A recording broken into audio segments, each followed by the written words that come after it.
Hello and welcome to JSB Talks Digital, the podcast for marketers, digital transformation champions, and those of you bringing your skills into the digital age. I'm Joanne Sweeney-Burke and this podcast is brought to you by Digital Training Institute. In this episode, number 77, I share valuable content creation hacks. Coming up in today's show, in social media news, Instagram reaches 25 million active business profiles. Facebook creates an AI tool for suicide prevention. And YouTube introduces stories. I interview web design company entrepreneur and content creator Lee Jackson. Ask JSB. In shoutouts, 3 content creation hacks from me. In JSB's column, I bust content marketing myths damaging good digital marketing practice. And find out what content marketing tool saved my working week.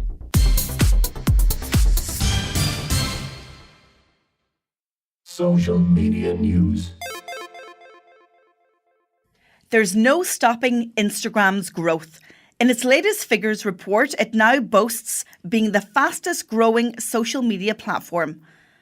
There are now more than 25 million businesses active on Instagram, up from 15 million in July. Instagram released a range of business stats, including over 80% of accounts on Instagram follow a business. 200 million Instagrammers actively visit the profile of a business every single day. 2/3 of profile visits to businesses come from people who aren't following that business. What's also interesting, however, is that Instagram points out that 50% of business profiles don't link to an outside website, suggesting that they see the app as their primary online presence.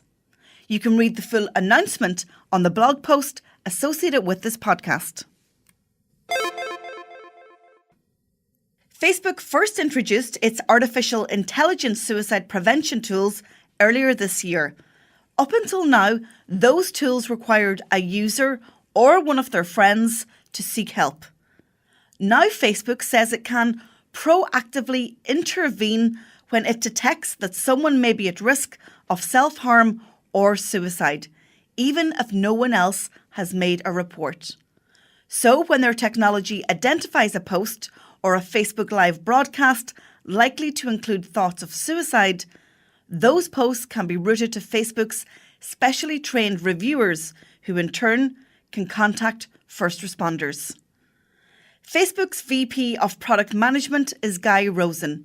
He says, "The whole point of this is that our proactive detection can kick in even before something has been reported."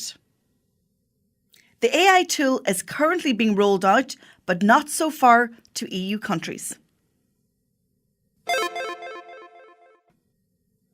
YouTube is developing a new video feature that allows creators to post 30-second videos called Reels. The feature is similar to Snapchat and Instagram Stories. Are we surprised? I don't think so. Stories was previously absent from YouTube. And let's think about it. Last year, Google reportedly bid $30 billion for Snapchat, which was rejected. So instead, YouTube has created its own Stories feature. Reels will appear in a brand new tab on creators' channels and can be decorated with filters, texts, and stickers. Reels won't expire after 24 hours, and one creator can make multiple topic-specific reels, unlike Snapchat and Instagram Stories. For example, a creator could make a beach-focused reel and a separate cooking reel. Find out more on the YouTube blog. Interview. In today's show, I interview serial entrepreneur and content creator Lee Jackson about his content creation hacks. Lee's business, Angled Crown, helps design agencies deliver high-quality websites through code, consultancy, and education. Lee has 3 podcasts, a YouTube channel, and a blog. He shares his content creation hacks, such as how to create a blog post in 5 minutes, how to come up with content subjects, the process for creating videos, and how to repurpose podcast content. Find out more about Lee and his work at angledcrown.com. JSB Talks Digital. I'm delighted to be joined by Lee Jackson, a serial entrepreneur from Northampton in the United Kingdom. He's the founder and owner of Angled Crown, and basically you're the tech department for design agencies. You're very welcome to JSB Talks Digital, Lee. Well, thank you very much for that wonderful introduction. And yes, that's exactly what we do. We work with design agencies all around the world. They're very artistic. They know how to create beautiful designs. And then because I spent most of my life, inside on computers, I've kind of learned how to convert those beautiful designs into something that actually works on the internet. So that's what we do. Basically, we are paid to be geeks. Like it. Fantastic. And I met you in the real world over in London at Chris Ducker's Youpreneur Summit. And we actually created a new law for the internet, which I'm very excited about. Do you want to tell my viewers what that law is?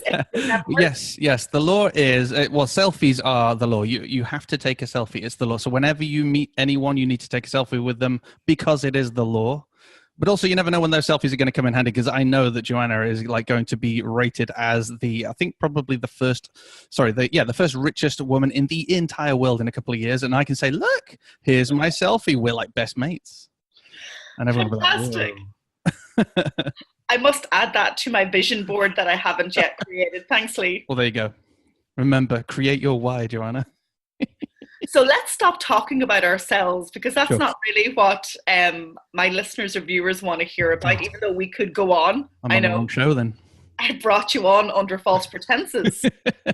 I want to talk to you about content creation hacks, because like me, you have a podcast, you've got a blog, you create video, and when we're not working and making money, we love to create content. And you have some fantastic hacks that will match in very well with all of the content that I create about content marketing. So you think, believe, and maintain that you can create a blog in 5 minutes? Yes.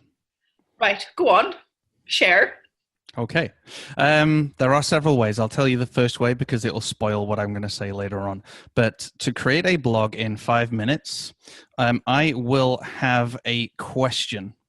Okay, so I'll have one line, whatever that question is. And then I get the good old-fashioned dictaphone, or actually nowadays we use our iPhones because there is a recording application on this.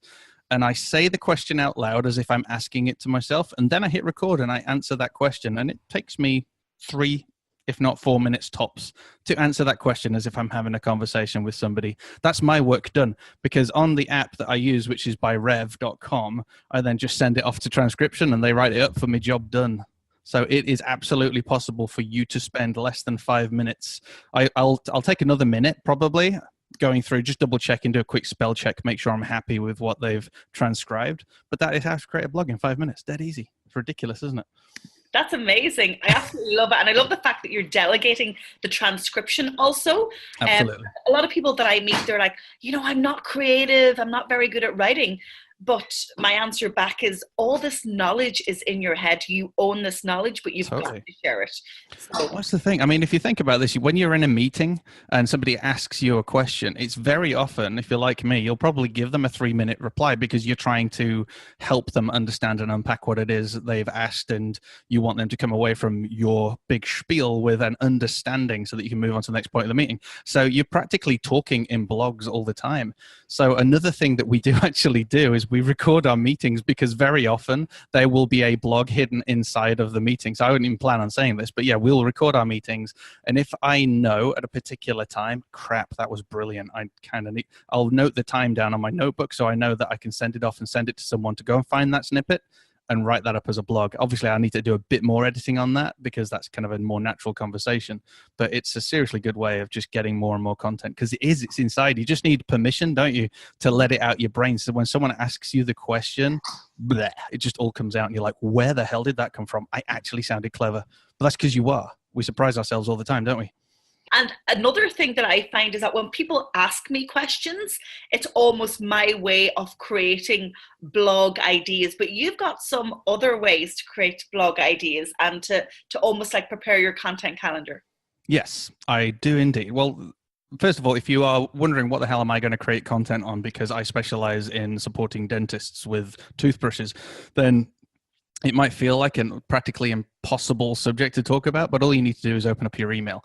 So our clients email us, we must get 50 on a good day, but usually 100, 200 emails in our inbox, loads of questions.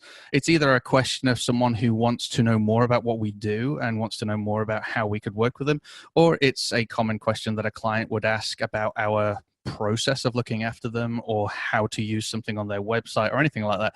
So there's all of these different types of questions, and we can pretty much categorize them into there's different things. Like there's the practical how-to question, there's the more strategic kind of marketing question that we might receive, or there's the project management, the tools, all of those things. So there's all sorts of different questions. So if you just open up your inbox and look at the last 100 emails, I guarantee you there's probably 20 or 30 questions in there that you can note down. And they may seem boring, but if they're questions that people are actually asking you, then that means that it's a question that more than likely people want to know. These are things that it's actually the best sort of research and development, isn't it? Because we think we know what people want to hear, but if we look in our emails, we can find out. It's our instant resource. We can see what people want to know and what people want to hear instead of us trying to make it up. So yeah, we go through regularly. We'll make a list of all of those subjects. And the cool thing is any question can be answered in multiple ways as well. So if you ask me a question on how can I use emails to create content, then I could actually create 3 different ways of approaching that and come up with 3 different pieces of content as well, which is pretty cool. So yeah, email is a freaking phenomenal resource. I kind of already alluded to it as well. The other way that we come up with subjects is meetings. Now we do record our meetings so that if I speak a blog, which is very often, we can just grab that and repurpose it. But we also note down all the questions that we do get asked in a meeting. We obviously get tons of questions, a lot of onboarding questions, which are really useful. And again, lots of strategy questions. So all of those get noted down. And we've got a massive Google spreadsheet of, I mean, we could stop noting stuff down now and we could just keep going through all of that. But we do kind of score those questions as well. So we're looking in other places to see, is there demand for this type of conversation before we then go and commit to answering some of those questions for real in a blog post or in a video, etc.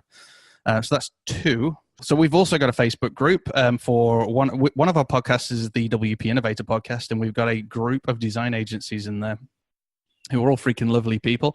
And again, they're asking questions, a lot of practical questions on what sort of stuff should I include in my contract, or I've got a client who's being mean or hasn't paid me or whatever. And all of these questions are phenomenal, and they're very often hidden in the comments. So it's not necessarily the main the main thread that someone started. If you go and read through the comments, people go off on these random amazing tangents, and you find gold inside the comments of people who've asked questions and other people who have given amazing answers. That's what I love about groups, because it's like user generated content, and it's also a gold mine for people like us when we want to go through and find inspiration for content. So that would be your other place. And obviously, if you don't have a Facebook group, that's fine. You can go and look at any comments on any sort of media that you've created. And if you've not yet created any media, well, that's cool, because if there are people who are already talking about your sort of stuff, go and look at their comments, because that's all there on the internet. That's on YouTube videos, etc. So go find someone in your niche that is talking about the sort of stuff that you want to talk about, and go and look at what people are conversing with or asking in their comments. Is it safe to say, Lee, then, that content marketing is high up in your marketing strategy agenda in terms of brand profile and winning new clients? Yes, it's actually the only marketing activity we do. We don't do anything else. We don't pay for social media. We don't pay for advertisements. We We don't get paid in. This is sometimes people are like, "Oh, if you do us something for free, then we'll give you lots of recognition. We'll tell lots of people about you." We don't get paid anything like that. We simply create content. We add tons and tons of value wherever we can for free. Like, I'm literally giving the keys away all the time. People could actually go and watch videos and just do everything we do for themselves, and that's fine if they want to do that. We've blessed a load of people, but there are going to be certain groups of people who are like, "We like that guy. We like that team. We like what they're saying.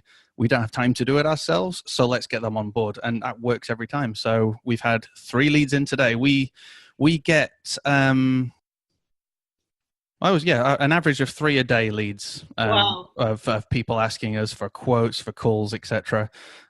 Just because we create so much content, people are listening to the podcasts, people are watching the videos, and it's a great way, if you go networking, and it's a long process, isn't it, of courting people at a networking group where they grow to know, like, and trust you till eventually they introduce you to someone and all that sort of stuff. And I still advocate networking. I do go for the odd breakfast because I like bacon. But again, with content creation, they are consuming your content and getting to know, like, and trust you over a period of time in their comfort zone, in their homes, on their commutes. So by the time they talk to you, it's weird. They feel like they already know you. They already like you. They already really want to work with you. And it's just now, are they the right person to work with? And, and what can you work out together? Because obviously there's always things like pricing and other barriers that you also have to jump over. But to have all those leads coming in just from creating content is phenomenal and blew my mind. So before I get on to the next question, I see an old-fashioned Macintosh behind my shoulder. Yes. Isn't it beautiful? Isn't it? I've got an even older one in the cupboard from 1988, Mac Classic. So I started working as a trainee journalist on one of those, and you just brought me back 15 years. Thanks for that. That's all right. Well, if you look at the rest of the thing, it actually looks like a teenage girl's bedroom, because I absolutely love this color scheme, and everything's white. So, in fact, these are the color schemes of my daughter's bedroom, which is fine. So she's at home whenever she comes in. Yeah, I collect the old Macs because, like you, I remember using them. And the Macintosh was like the dawn of the design revolution, because before then it was cutting stuff out and taking pictures of it and sticking stuff, and it was all craft. And then the Macintosh came out and it was fonts, and it just exploded. And then obviously these cool little Macs are when normal people like us could finally afford to have a computer and have them in our room and learn how to build websites or learn how to design. So that kind of just opened up the marketplace, made it a level playing field. So it's like 2 major types of machines that had 2 massive impacts in the design industry. So you're probably guessing I'm a geek. So people are going to have to watch this video if they want to see your old Macintosh, yeah? So let's move on to video. Everybody's talking about video. People want to go front of screen. Maybe it's not that easy then it sounds. What are your content hacks then for creating video? Okay. The first one, you said about the confidence side of things. So the first thing that I could say about confidence is... Yes. There it was. Okay, I will walk in front of that camera behind me, and I will ask Larissa to ask me the question out loud, because we do a very similar approach to our videos, just like we do with our blogs. And I will speak out loud the answer in front of the video. So we make it a relaxed environment. We'll have a natter beforehand. She'll then ask me the first question. I'll give her an answer, and then we'll go on to the next video, and we'll go on to the next video, because we'll also batch. So we create a relaxing atmosphere. We have everything set up so it's not stressful. We just walk in front of the camera and get started. All the camera settings are all correct. It'll always look the same absolutely every time. There's a spot on the floor that I will always stand on. And then we will do the same approach, so I'm comfortable with it. It's that conversational style approach. She asks the question, I give her the answer. We press stop, and then we record the next one, and so on. So it's a really easy flow. Because I've done years of podcasting. I've got a face for podcasting, and being in front of the camera was like scary as anything for me at first. So that was the only way that we could do it, but it's kind of worked. People like that conversational style anyway. So I'm just like, yeah. Oh man, I've got to send you a link to my first ever video. It was about 4 or 5 years ago, and I'm stood like this with my hands in my pocket, but it kind of looks like I've got my hands to my side, and I'm like, are you a design agency? I was just like so scared. But yeah, feel the fear and do it anyway, because after about 3 videos, you'll be you'll be chill. So what are you planning to ramp up in 2018? Because as content creators, we're never satisfied. We're always thinking about bigger, better, changing things up for ourselves, but also for our audiences. Have you got anything special planned in terms of your content? Well, yes, of course we have. We're for next year, we've got several events that we're going to do, not physical events, but kind of social media events based on content. We've got next Halloween already planned for the entire October. So a year ago, we did a podcast every single day in October, ramping all the way up to Halloween. So we're going to do the same this coming year in 2018, but that's also going to be with video. So last time it was just podcasts. This time it's going to be with video. And because we already know about it, it means I can already start recording it way in advance so that I can then just drip feed automatically on a schedule, because YouTube allows that, all of that video content. So I don't even have to think about it during October, and I can hopefully be on a beach sipping a mojito. I doubt that, but that would be cool. So there's that. Obviously, we're going to do an Advent calendar as well at Christmas this coming year. Not this year. Again, next year. This year's just been a bit crazy with just putting tons and tons of content out there with no real plan, just getting used to being on video. And then next year is like the strategy. But also, we're launching a paid-for community as well, based on a lot of the content that we've got. We've got a lot of content that we can repurpose and unpack in a bit more detail. So it feels now that it's a good opportunity to create a safe space for design agencies to join us and to really to learn to love their agency again, because that's something that we see in our industry, and I'm sure there's other industries as well. There's lots of business owners that have fallen out of love with their agency. It's a chore, it's a job, and they maybe don't even like the people they work with, as in the clients, etc. So we want to create a place to help people kind of do an agency reset and get to the next level and love their jobs again and find work-life balance and health and well-being and all that sort of stuff, the sort of stuff that we're enjoying. So yeah. And there's all sorts of other plans that I don't want to tell you because it's a secret. Okay, well, send me the link when the secret's out, okay? Yeah. So I want to ask you about the name of your company, an angled crown. So I picture you with a princess crown on your head, but to the side. Pretty much that's exactly what we thought as well. There are a lot of reasons I give. Most of them are lies because it's funny. But the main reason was we want to attract a bigger, more premium USA audience. I've got a British accent. They love that. They love the Queen. Yeah? They love Britain.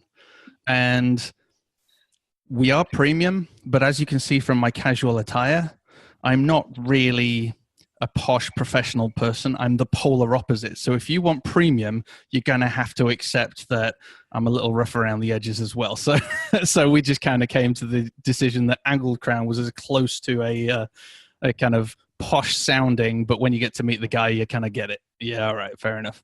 And then I tell lies that I was at the dentist and my back wisdom tooth was at an angle, which is true. I actually found that out after we named the business. Like 3 weeks later, it was like a self-fulfilling prophecy. I now have a horrible tooth angled at the back that may have to be removed, which scares me.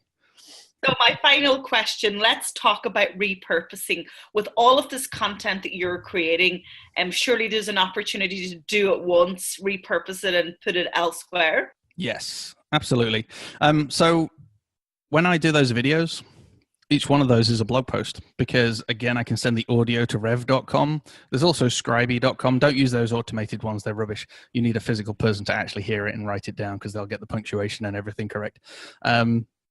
But yeah, we can send all of those off for transcription. Super important because you can then put that transcription onto YouTube as well. So people who are hard of hearing can actually read it and it makes sense because, again, the Google automated algorithm is terrible, but a physical human is great. You can then use that as well as a blog post. You can also then split that blog post up into quotable chunks, which can go out as cards on Instagram. They can go out as images via social media, as little sharies all over the place. You can then also record audio snippets from your video where you've said something that's super cool that's about 30 seconds long. You can cut that out and you can either put that whole video on that little cut, or you could do a fancy graphic with some with a audio recording of you and a picture or whatever saying that really cool thing. And again, that is something that you can repurpose out on social media. Hands on heart, we haven't done that for a few months because we've been super busy, but it's all stuff that we've done and we do try and do. But these are things you can do just by creating one video. You've got all of that. You can also create a mini series of podcasts with the very same audio, and you could call, like Mark Asquith does the 7-minute mentor. If you're doing 3-minute videos, but each subject you're nailing something in a real nice, concise way, then what the hell, make a little mini podcast of those as well, and either batch them all together as a weekly roundup or put them out as you record the videos. So again, one video, multiple streams of content, and we do the same with the podcasts as well. So we have a podcast, we'll get the podcast transcribed, we'll cut stuff out, make blogs, or a lot of the time we're actually sending emails to people as well, because some of our content marketing isn't necessarily online. It's actually direct to choice people, and we'll send these information or transcriptions to people as well. So there's just a whole wide range. I made a video that content begats content. It's just this rolling effect. The minute you create one piece of content, two things happen. Number one, you can repurpose and do 1,000,001 things with that you never even imagined. But also by creating that one piece of content, your brain is going to fire off like a nutter and go, oh my gosh, I could also talk about this, or I could approach this very same subject in a slightly different way, which is another new piece of content that you can create tomorrow. And before long, you are absolutely, like me and Joanna, hooked to content. So Lee, you have been preaching what I preach often, but it's really good to get somebody else to preach to your own audience. Because they get sick listening to you. So 2018, folks, it's all about preparing your content plan. You have a different audience to me. We talk about different things, but we know exactly the emotional triggers and the pain points of our audiences because we listen to them and ask them. Then it's about batch creating content, repurposing it, always being ahead of the content game. I always like to be at least a month advance. I'm really impressed that you're planning Halloween and Christmas already. You've got your A game on. I need to up the ante. Well, it's only for selfish reasons that if I leave it till the last minute, it will become really stressful, and then it robs you of the joy of creating. So don't leave stuff till the last minute, because creating content is really fun. Oh, and one quick tip: what I like to do every single morning is create something before I consume anything or even start the day. And that might even just be a few notes. I'll create even just some ideas of what I'm going to do. Just even spending 5 minutes on something small before you get on with the day, because that keeps those creative muscles going. Fantastic. That's a tip that I will take on board. Lee Jackson from Angled Crown in the UK. Thank you so much for joining me on JSB Talks Digital. Thank you very much. Have a wonderful day.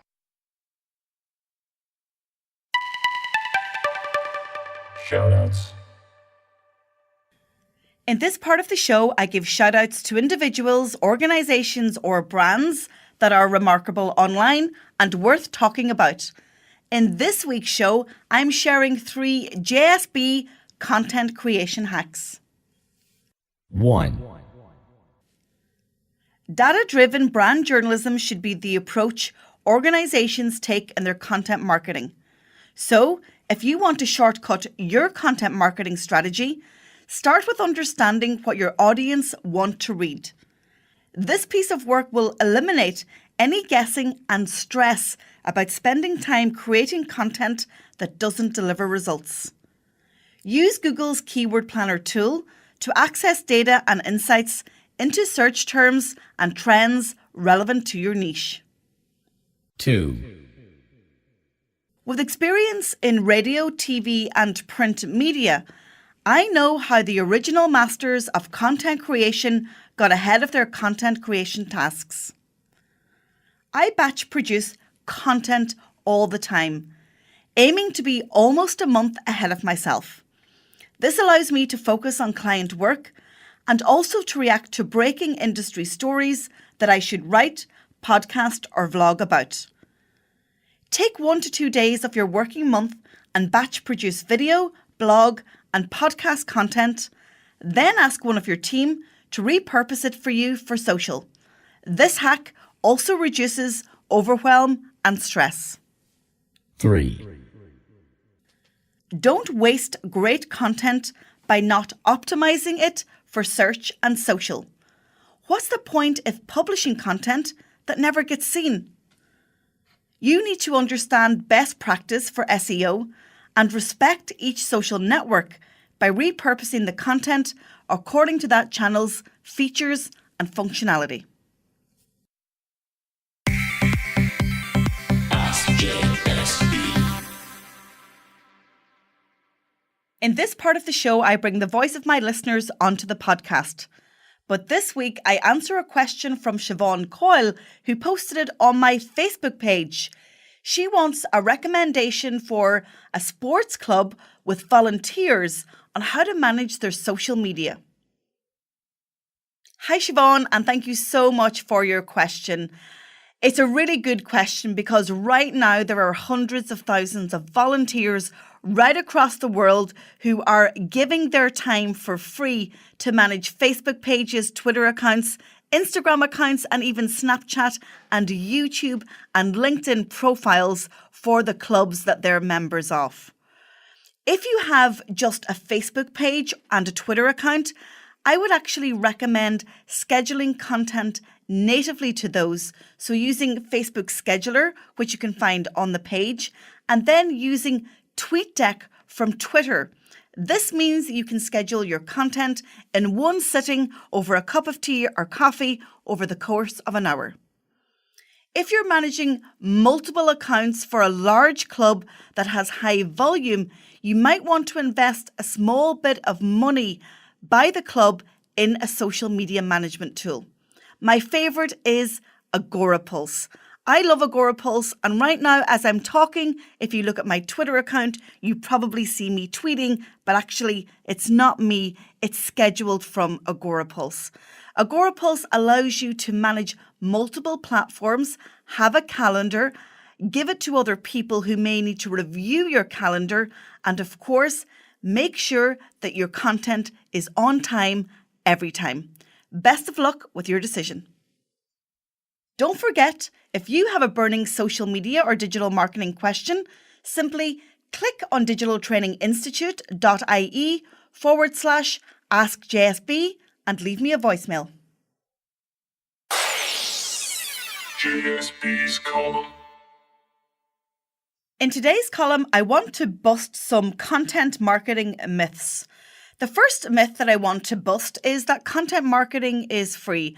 Content marketing is not free because content marketing requires your time, your effort, your expertise, and in some cases, you might want to give a team member or outsource some of the more technical elements of producing high quality content. If you're really serious about attracting valuable mid-funnel content, then I really suggest that you produce quality content. Just like if you had a radio ad, a TV ad, or a magazine ad, you would invest in quality to make sure that it looked, sounded absolutely perfect. So, content marketing is not free. The second myth that I'm going to bust is that content marketing is a waste of time and that, in fact, there is no return on investment. Well, my friends, I can categorically disagree with that with confidence because my podcast has brought me two of my biggest clients to date. My blog has brought me lots of recurring training and speaking engagements. And in fact, my YouTube channel has brought one very interesting client to me. As you know, I invest a lot of time and also some money in my content marketing because I can track every customer back to a piece of content that I have produced. The third myth that I'm going to bust is that it's not for my business or organization. I hear this all the time. Unfortunately, so many people have a lack of self-awareness when it comes to content marketing. They don't believe that they have to convince and convert and to bring people gently through their sales funnel. They're aggressive about their sales tactics. They just want people to book or to buy now. In a world where people are using their mobile phone to research before purchasing, this is a big misnomer and this is a big myth that people need to bust from their own minds. The fourth myth that I'm going to bust is that People aren't interested in reading long-form content anymore because they're consuming headlines and tweets and Facebook updates. This is completely wrong. I challenge you to have a look back at the last long-form piece of content that you consumed on the internet. This could be a YouTube video lasting more than 5 minutes, a podcast, a news article, or a blog post. People want to seek out truth, information, and be entertained. So trust me when I say it, long-form content is alive and well on the internet now, and it will be into the future. The final and fifth myth that I'm going to bust around content marketing is websites are dead. Everyone's on social or in Facebook groups. Please take my good advice. It's free, but it's also expert. You really need a website to leverage the power of social media. You don't own the community on a social network. It's owned by that social network. If you really want to get the most out of your content marketing efforts, you've got to bring all that traffic, all that data, all those valuable insights back to your website. And then, my friends, you are winning at content marketing. If you need a content marketing strategy, then get in touch. Simply email me to joanne@digitaltraining.ie. Social media tool of the week. The content marketing tool that saved my working week this week is Outbrain. It's a sponsored content network for publishers to advertise their content, as well as earn revenue from sponsored content hosted on their sites. 80% of the world's leading brands use the software, which gets your content discovered. Outbrain gets your content recommended on premium sites including The Guardian, The Telegraph, and Sky News for a fee, helping your content reach the most relevant audiences. Now, I have to declare that I haven't used it. However, I'm currently investigating whether this tool will help me for my 2018 content marketing strategy that I'm working on, because Outbrain reaches more than 500 million people globally every month. You can find out more at outbrain.com.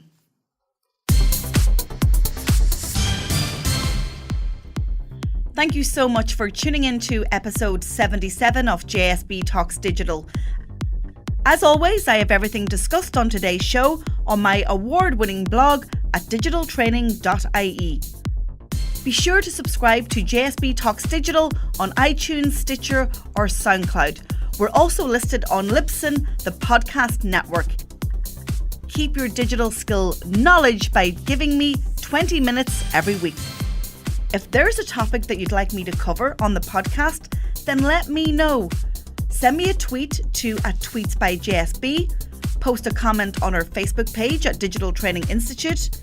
You can also snap me to JSB Snaps or send me an Insta story to JSB Grams. I'm Joanne Sweeney Burke. This is JSB Talks Digital. Thanks for listening, and I'll talk to you soon. JSB Talks Digital.